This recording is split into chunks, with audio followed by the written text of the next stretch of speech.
it's obviously very important that leading up to a presentation, you not only practice the presentation, but you also anticipate for what may come up in the moment.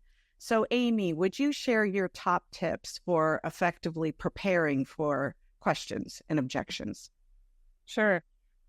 So I really have one top tip, and that is brainstorm the questions that you anticipate could come your way. And I do this in a couple of ways when I'm coaching someone. I'll say, I want you to set a timer for 2 minutes. And I want you to think of any possible question that could come up based on your content. And the 2 minutes, at least in my mind, is helpful because when you're anxious about Q&A, you can spend potentially days thinking about it and never getting it out of your head. And so this 2-minute opportunity for you either to type or write out those questions gets it out of your head, and you can really sit back and start to consider what are the answers to those questions. After the 2 minutes, if you look down at the list and you don't have very many, then your next task is to ask a colleague or your manager or even your partner at home or a friend.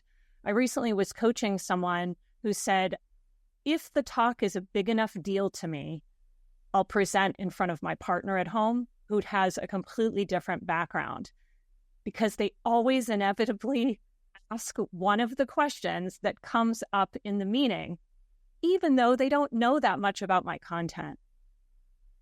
And then the final thing, which is newer to me, is you could potentially use AI as a tool to be able to brainstorm some of those questions.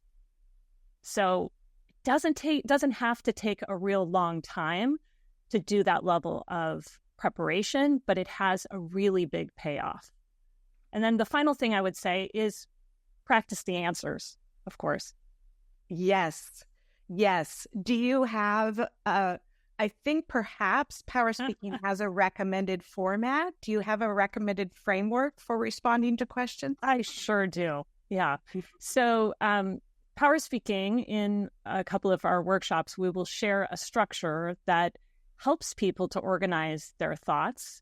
And after paraphrasing a challenging question, then stating your position. What's the answer? How do you feel about this question?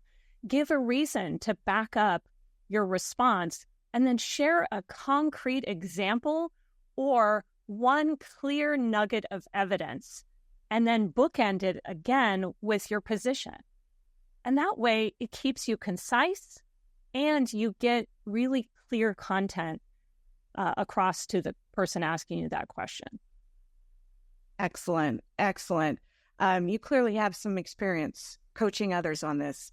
And I really appreciated that you suggest that they brainstorm possible questions for just 2 minutes, because I have found myself in preparing for some presentations that are, really high stakes and a broad, diverse audience, that sometimes I get overwhelmed and start to feel like, oh my gosh, how am I going to possibly acquire all the knowledge to be able to respond to any possible question that may come up? I mean, you try to be as thorough as you can, but there has to be some limitations. And I too am starting to use ChatGPT for that kind of purpose.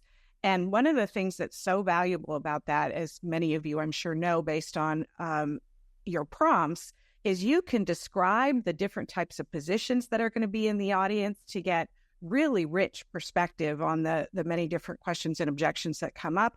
And then that allows you to focus more time on preparing your responses than thinking about the questions. So great advice.